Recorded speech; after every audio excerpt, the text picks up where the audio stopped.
Andy, unfortunately a 3-0 defeat today, but what are your thoughts on the match?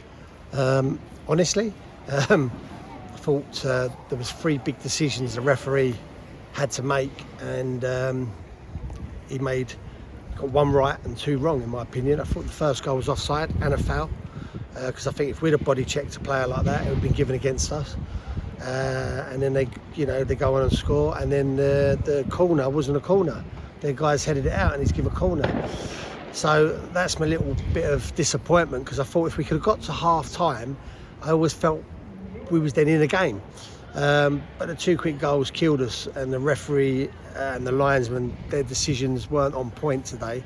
But that happens, I'm not going to cry over it. They're a top team, and we've come here and give an account of ourselves. And, I'm disappointed, of course I am. I really wanted to sort of be the team that done something special in the cup, but it wasn't meant to be today. And listen, we're talking about trying to beat Rotherham United, who, although they're in League One, they're a Championship team. Let's be honest, they're going to get out of this league, and they've got players all over the place. So, and they might have gone up probably a few gears, so it might have been different. But yeah, disappointed, but it is what it is. We were more than a match for them before the 2 goals, weren't we, as well? Yeah, that's the bit that disappointed me, really, because I thought we'd sort of weathered sort of like a storm, and I always thought if we got to half time, that was my game plan, to get to half time and then try and keep it tight for 10 minutes in the second half, and then go for broke, and it kind of knocked the wind out of our sails a little bit.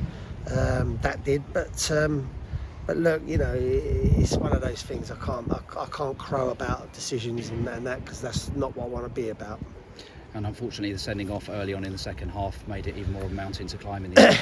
Yeah, it's a red, wasn't it? I mean, what can I say? I never want to publicly have a go at any player, but I was more just relieved that the boy got up, to be honest, because I really thought it was looking bad at one point.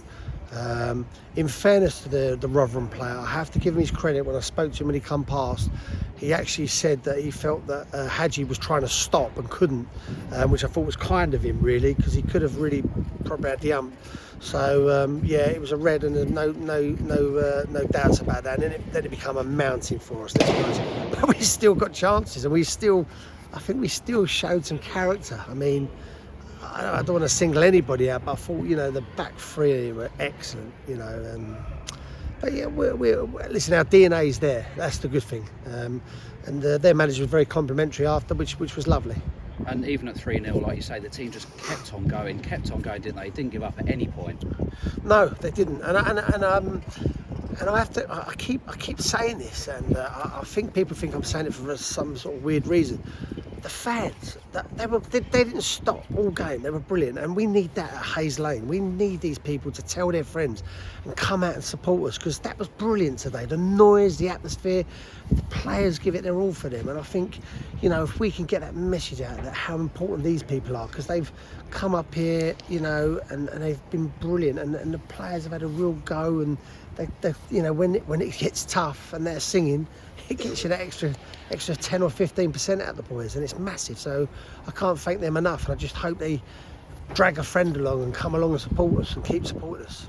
And absolutely right, there were some lovely scenes with the fans at the end, weren't there? Clearly agreeing with you, showing their appreciation for the fantastic efforts of the players today. Brilliant, it was lovely to hear, singing, and that was great, and I can't thank them enough. Yeah, I really can't thank them enough. Another thing you had to deal with in that first half was losing Billy Bingham. How's he doing? Yeah, he got. I don't want to get confused with that. Billy got a little. We thought we actually thought the rules were that if you said a head injury, that we could come back on, but it wasn't. It was a knee injury, so we just didn't risk him. But, we've got a game next week, and he tweaked his knee a little bit, so we'll assess that. So yeah, he was fine. He's fine, Billy. Made lots of changes at the break, and some young players coming on and really doing themselves proud, didn't they? Brilliant. I mean, look, funny enough, again, the manager said, I wasn't really sure what he's doing, bringing all these young kids on and that, and was you just trying to... I said, well, no, I think they're good enough. I said, I think they need to be bled into these games at some point.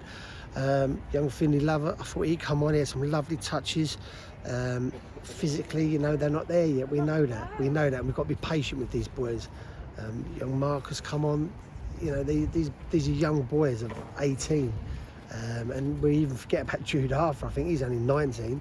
So we've got young boys in there, and we've got to bleed them in and out at the right times, and they're not going to be week in, week out. You know, physically they can't do it, but there was some lovely movement and touches and play from them. So I'm really chuffed. And unfortunately, it does mean the 10-game unbeaten run comes to an end, but time to start a new one now.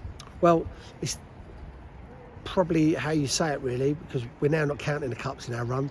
Before I was, but now we're just saying what is it, 9 in the league? That's it. So yeah, we're scrapping that now. It's 9 in the league unbeaten, and that's how we're going to report it. Andy, thanks so much for your time. Cheers, thank you.